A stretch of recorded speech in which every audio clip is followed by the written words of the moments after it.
What's up, ladies and gentlemen? Back again with White Sox Daily on a fine Monday morning here.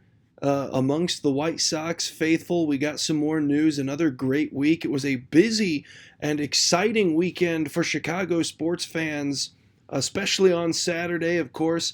Lots of other sporting events and other sporting news going on around the city. Particularly with the Cubs, in fact, made a fairly massive free agent signing, and unfortunately for the White Sox, a little bit quiet by comparison. The Blackhawks won, the Bulls won, the Cubs got Bregman, and the Chicago Bears had maybe their biggest victory since 1985, to be entirely honest with you. That might have been the biggest playoff win they've had in decades. And for the Chicago White Sox, some of the news we got to talk about today, and then we'll start with right off the bat. We've got some former players signing elsewhere, and we'll start off right off the bat with Eloy Jimenez signing with the Toronto Blue Jays on a minor league deal that comes with an automatic invitation to their spring training.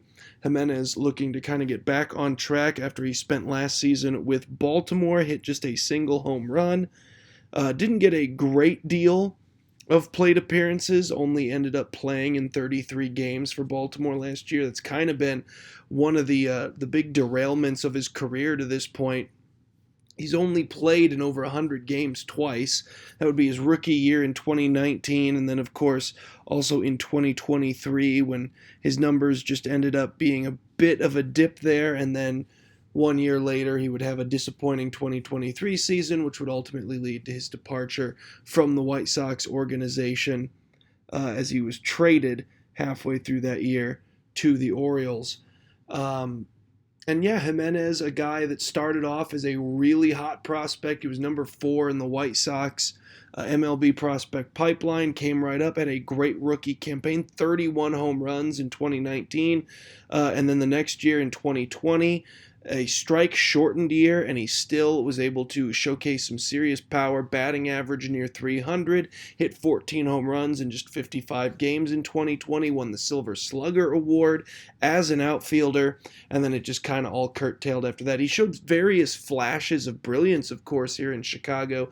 2021, there was a period there kind of leading into the incredible Field of Dreams game where he had just returned from injury a couple weeks before that, and after his return, he was the hottest hitter in baseball.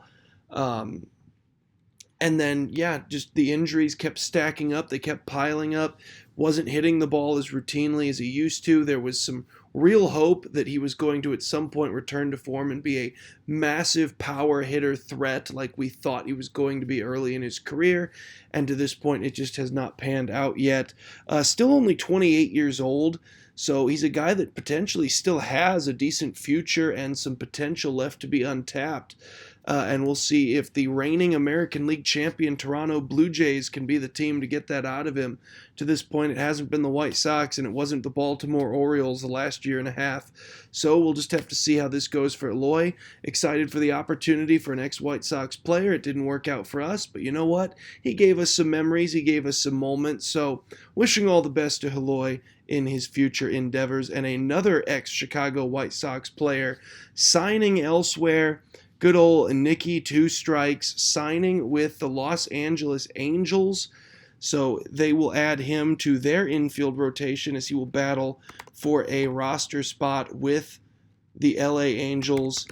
A guy that was traded away originally as a part of the deal that brought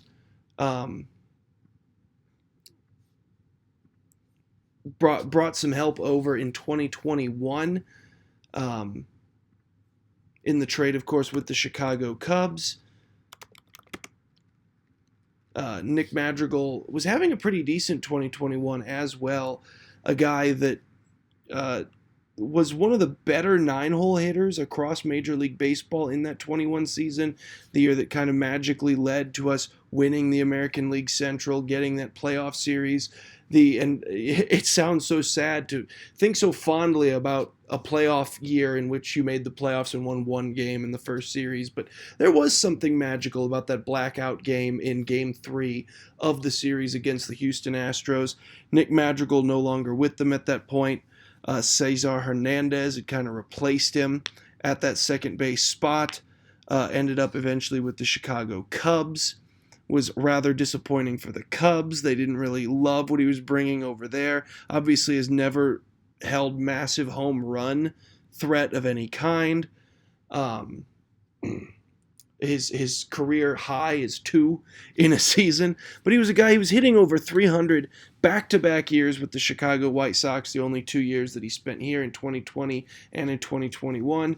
In the strike-shortened 2020 season, he was hitting 340, he was hitting 305, mostly from that 9-hole spot in 2021, where he was kind of setting up then for that top of the order where Tim Anderson and the boys could do a little bit of damage. And now he will see if he can kind of get back to that original, contact hitter guy that gets on base for you mold.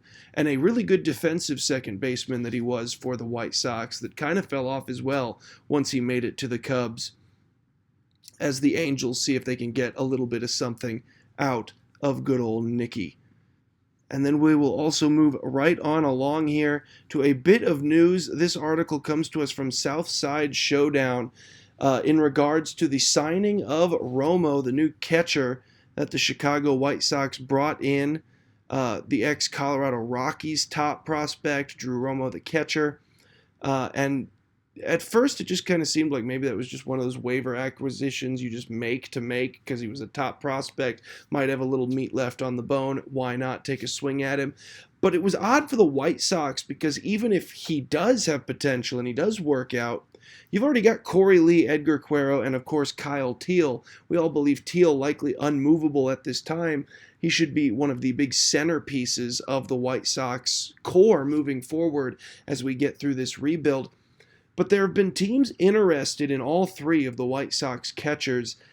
Would this pickup of Drew Romo imply that potentially the White Sox are starting to feed off the idea and potentially take some of these trade offers they've been receiving for Quero, for Corey Lee a little bit more seriously?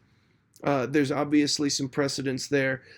You wouldn't want to bring in and log jam yourself to this extent for no reason. You've got all these guys at one position, and it's not a position that usually lends itself to being, scattered around, see where else they can play type of a deal. You got 4 catchers, all with high potential. Some of them have interest from potential suitors. Might be worth a shot to send to send Edgar Quero or send Corey Lee somewhere if there is a good enough haul in return. Maybe get some more pitching prospects. Maybe some outfielders. I mean, the White Sox still have no idea what they're going to do at that position going into 2026. And that kind of leads us into our final point for the day, which is one of the potential signings that the White Sox had left out there as far as free agents that might be worth a little bit of a look-see. Max Kepler suspended for steroid use. Which is a fascinating tidbit when you consider that he was hitting just .216 last year. They weren't helping him particularly over the top, but he was a guy that's been solid for many years. Of course, we know him very well here in the American League Central. Was a career Minnesota Twin before last year, his first and only year with the Philadelphia Phillies. Hit 18 home runs. He's a guy that's usually hitting around the high teens or in the 20s. He did have 2 30-plus home run seasons back in 2018 and 2019. Those days maybe a little bit far behind him at this point. Hasn't had that same level of 30 home run power since those 2 years.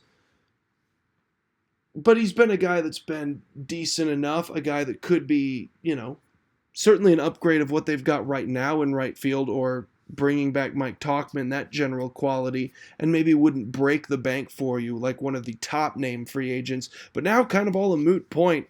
Max Kepler entirely off the table, suspended for the season due to performance-enhancing drug steroid use. And so, that's all the news we've got for you here on this Monday. Bit of a slow news weekend for the Chicago White Sox, as it mostly was for a lot of teams across Major League Baseball. But we'll continue to monitor those news waves. We'll continue to bring it to you right here on White Sox Daily.